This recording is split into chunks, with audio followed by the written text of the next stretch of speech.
Welcome back. We're still giving you our unpacking coverage, or rather rolling coverage, as my colleague Karabo Leklatla says, regarding the results of the 2016 municipal elections which took place yesterday. I'm Kukule Tucele, and naturally there's been a lot of activity on social media platforms ahead of the elections, as we saw from many of the political parties during the elections, from voters themselves, and of course now as the results do continue streaming through. For further analysis and perspective, though, to find out what's being said, what are the particular trends, and again how this information is being gathered and collated, we join now in our Cape Town studios to give us a sense of what people's sentiments are again towards the attitudes of the municipal elections. And for that we're joined by JP Kloppers. He is the Chief Executive of Brands Eye, to give us further perspective. JP, thank you so much for your time today and for making yourself available. Let's perhaps get a quick overview of the hashtag elections results. I take it clearly must be trending and seeing a lot of mentions coming through. Yeah, well, we're actually seeing less today than yesterday. Yesterday was kind of a peak, and certainly over the weekend was when we had the most conversation, which one would expect in the run-up to the elections. I think as the results start coming in, we'll kind of we're in the eye of the storm, as it were. Now there's a bit of a lull in social media, and as the surprises start happening, we'll see the conversation pick up again later this evening and tomorrow.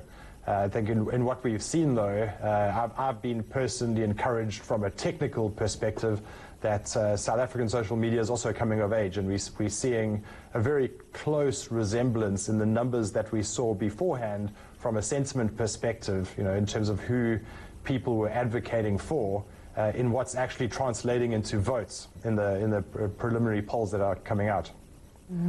Perhaps let's take two steps back then and just take a look at the social media activity before the elections unfolded. I take it from your perspective, starting off with the political parties, they've been all quite active in trying to garner attention and voter support ahead of the voting yesterday.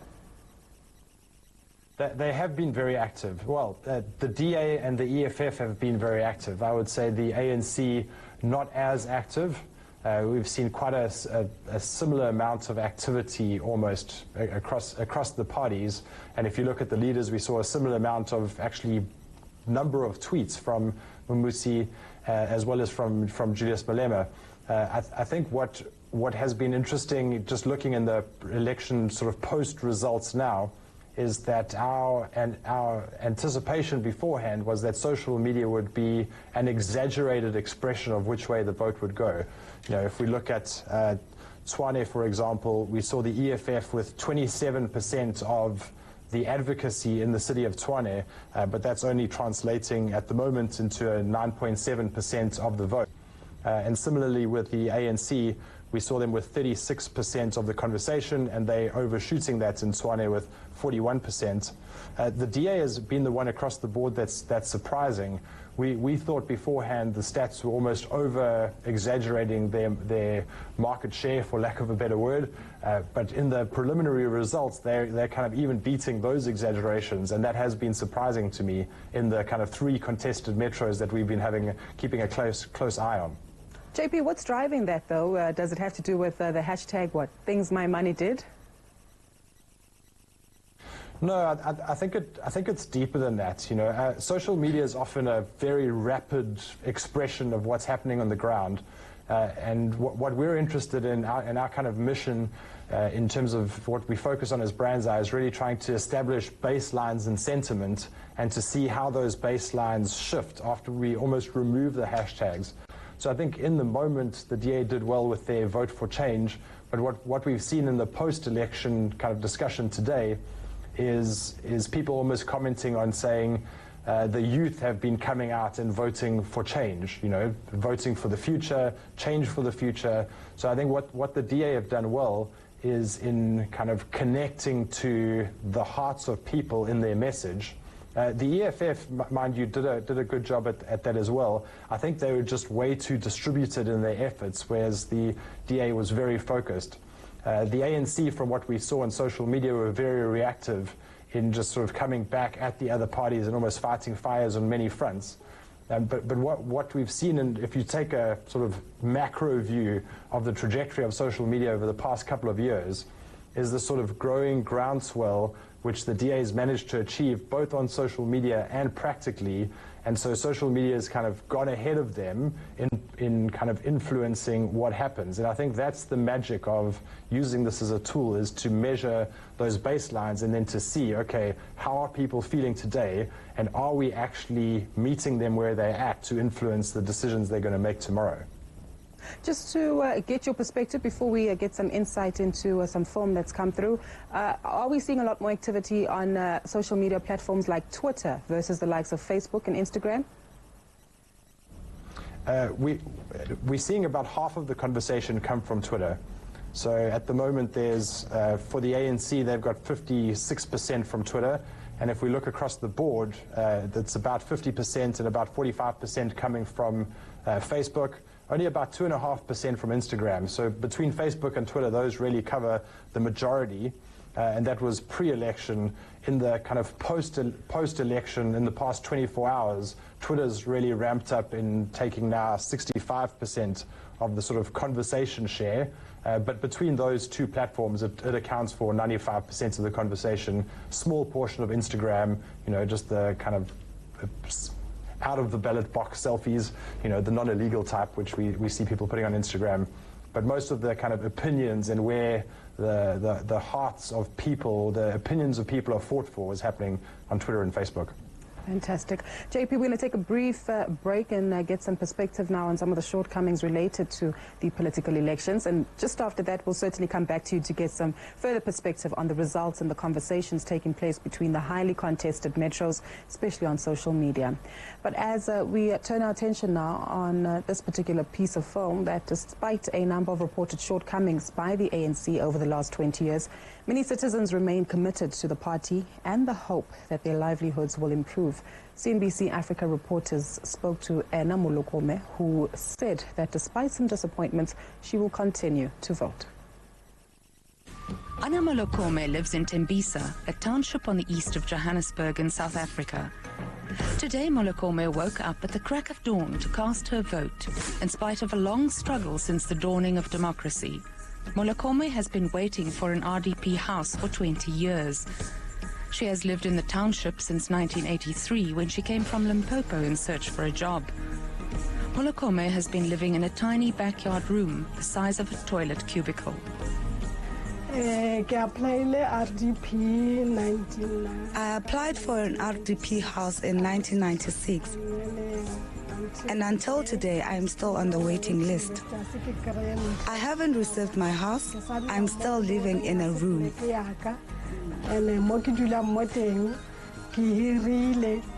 In this tiny room, Anna lives with her two children.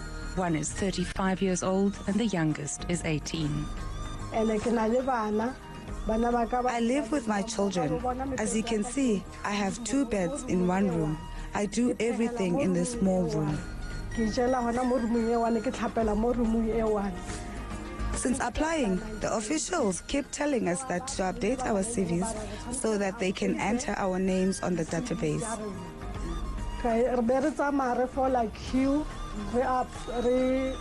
When I call the housing department, they tell me that I'm still on the waiting list. Housing department, then I'm still on the waiting list.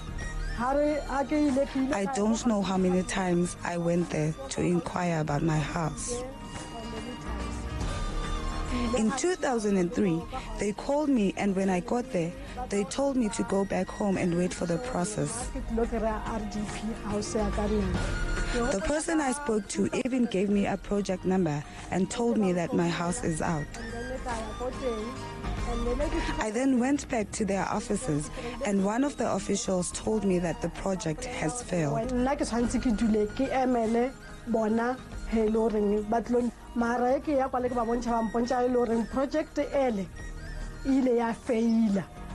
But Molokome hopes her vote will bring some much-needed change.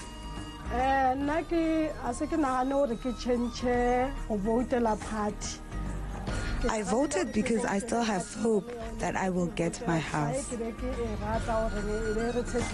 I considered voting for another party, but decided to vote for the party I love, even though they've been promising us proper service delivery. Maybe how did you I believe if they were to put trustworthy people who know their job in leadership position, we would see the change we want in South Africa. She remains a loyal member to the ANC. All Molokome wants is a 4-roomed home, but at this stage it looks as if she is going to be in for a long wait. Some analysis there into the livelihood experienced by many South Africans. But we continue with our analysis now, everything from social media as well as getting perspective on the overall feeling around the elections, and also unpacking, this landscape of democracy that we so often discuss here in the South African context. And to help us take this conversation further, we also joined in studio now by Lulu White Rahim, African Election Affairs thought leader, as well as Chief Executive of Elections Consulting Agency of Africa. And Chris Bishop is back with us, not forgetting JP Kloppers. He's still with us in Cape Town. JP, I just want to come to you for briefly for a moment, just to get perspective as well on, as the results are trickling through, some feedback on social media, comments as to what we're seeing from many South Africans who are tweeting and commenting on the back of this. Yeah, I think the interesting parts for us is kind of looking at what was frustrating voters yesterday. Some conversation about long queues, but not really a lot. I think by and large that wasn't a big issue.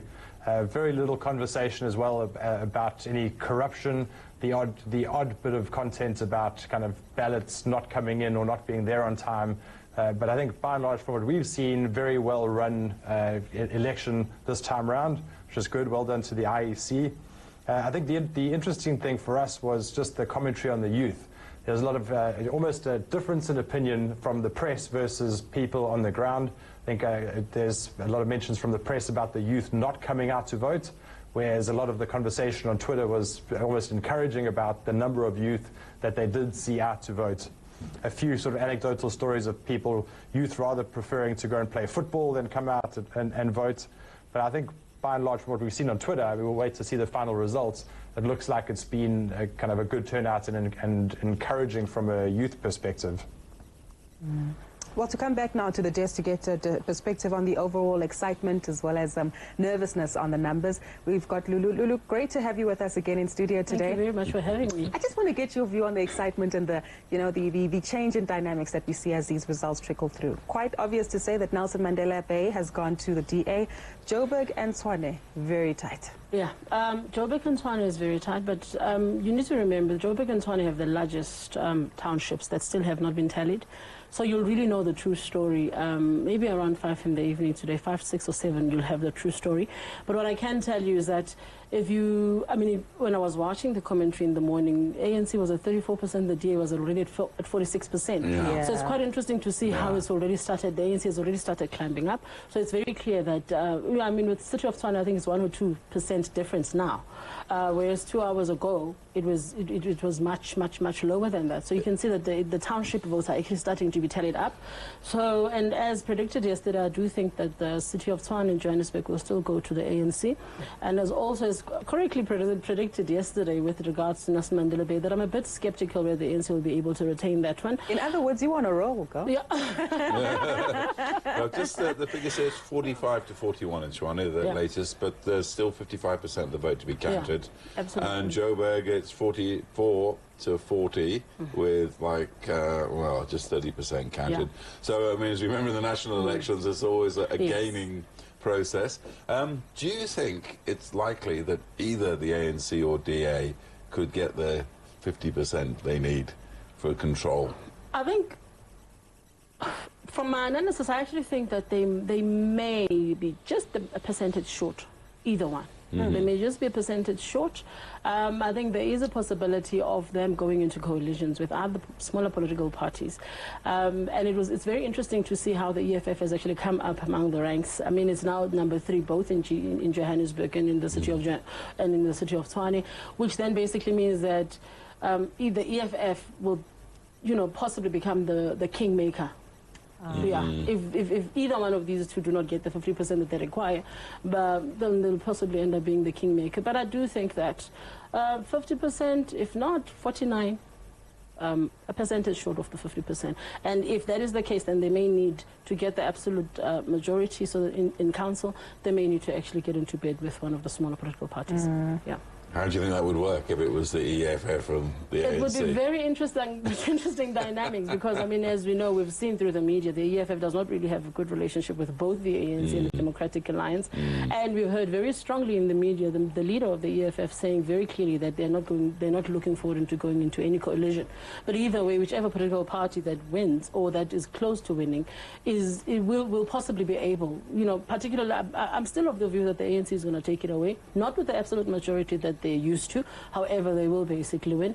And where they need a majority in council, they'll probably go, if not with the EFF, with all of the smaller political parties, they would still have that majority that they need to govern. Mind you, in terms of relations, sorry, I mean, if you are gaining control of a city, on the one hand, on the other hand, if you only won single figures of percentage and you've got helping control of a city, it might not be too bad. It might soften everybody up, you don't know.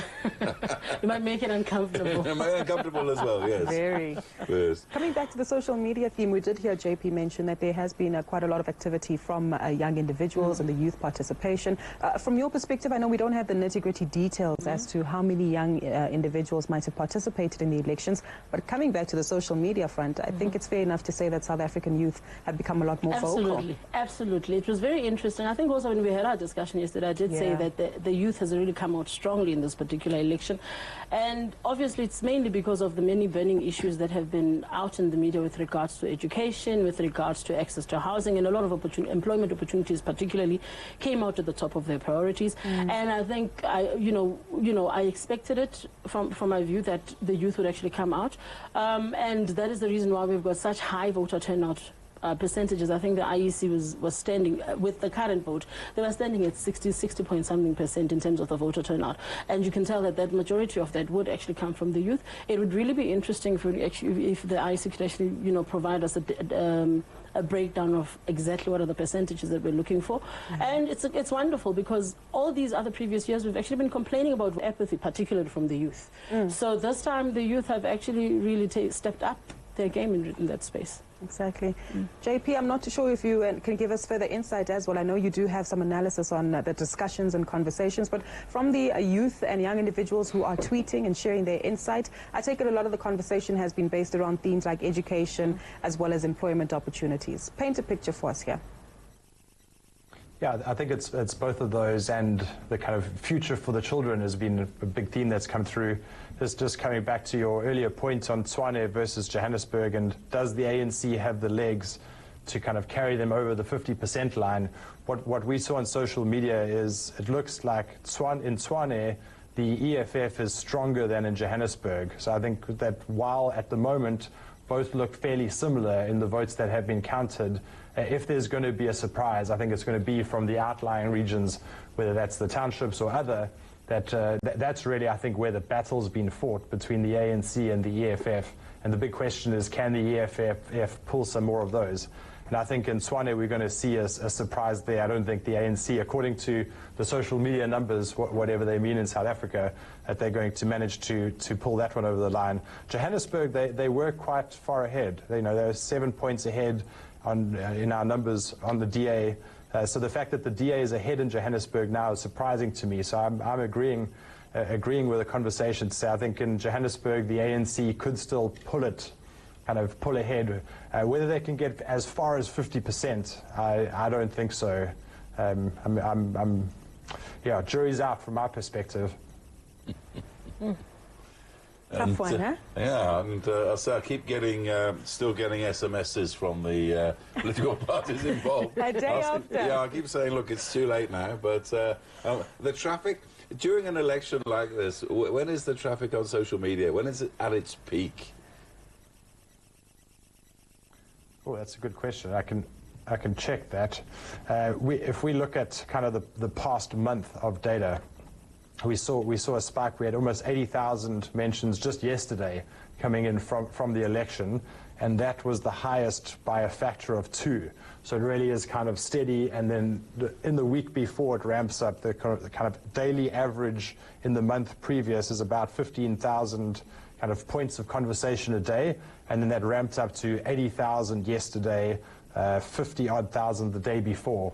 So it really all happens. And we saw that in Brexit too, funnily enough, we kind of most of the really meaningful which direction is the vote going to go conversation happened in the week right before the Leave Remain vote went down, which is when people really came out and were prepared to put their hearts on their sleeves and say, this is my opinion, this is which way I'm voting, because they're trying to kind of convince their last few friends or people that they're connected to on which way they want to vote.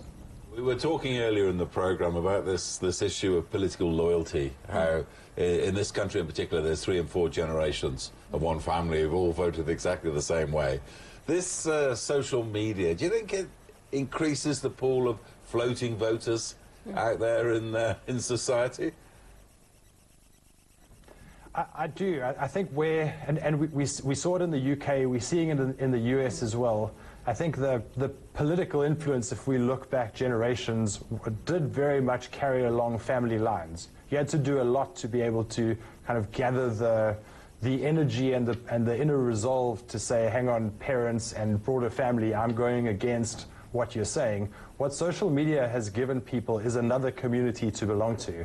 And this is only 10 years old, you know. I think we've got to remember social media in the grand scheme of things is still in its infancy, and the fact that we can get this level of analytics so quickly is quite remarkable from a technological perspective. But in terms of moving opinions, what it's given people is another group that they can belong to, which isn't what their history would say what they should have been part of.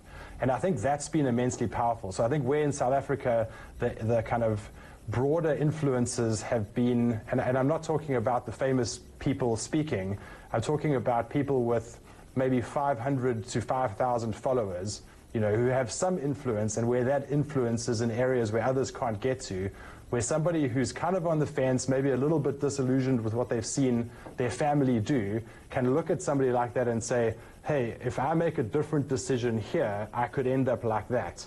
And I think social media has played a critical role in that kind of scenario. I say one last question before we come back to the studio here is, do you think that social media is strong enough to bring an end to the hustings? You know, people out there like putting their fist in the air saying Viva or whatever to the masses. Do you think in 10 years' time people will just be looking on social media before they go and vote? What do you think? Yeah, I think our kind of mantra is how people feel today influences what they do tomorrow. And what we've seen social media do is kind of rapidly speed up the feedback loop between people who kind of have a say and those who can make a decision.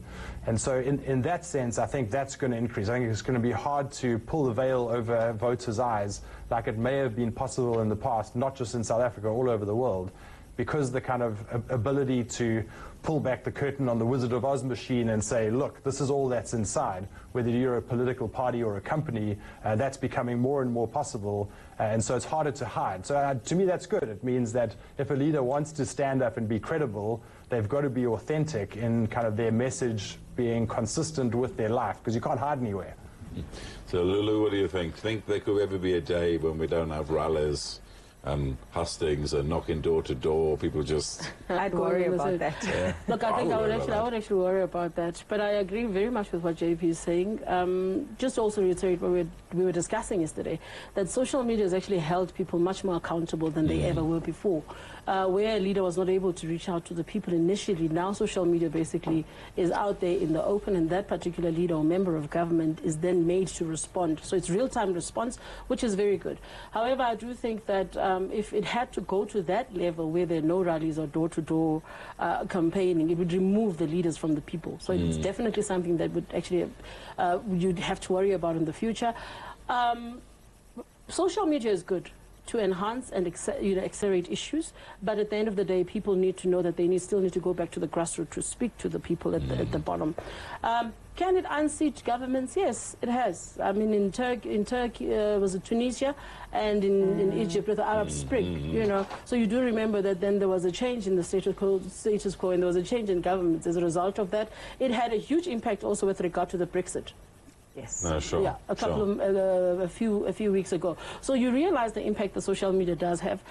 Young people are basically known to talk, and social media has become a platform where they actually have those conversations there. Perhaps it will impact in future on generational voting as well, where now people, instead of saying my mother and my grandmother and the rest of my family have voted for this particular organization, people will then say, I'm going to make up my own mind. I'm going to see what is good for me. I'm not going to go the same route. So it's a very interesting tool. I just hope that in future political parties are able to maximize it and use it together with the door-to-door campaigns. It was very interesting a couple of weeks ago when I read that the president was summoned by an elderly woman during the campaigning, and the cameras had to be pushed out of the room because obviously. But now this is the type of things that you cannot keep away from social media. And I actually found it on Twitter that this old woman in the Eastern Cape called the woman to called the president and said, "Come here, I want to speak to you." Oh my goodness. And cameras had to be thrown out. So thanks to social media, we have that story. If there wasn't social media, that story would not have made the lights of day, I think. Isn't that the way it should be? That presidents should be directly accountable, isn't it? The old saying that if schools and hospitals and transport were fine, then if ministers had to use them too, then they would be fine. Absolutely, very true.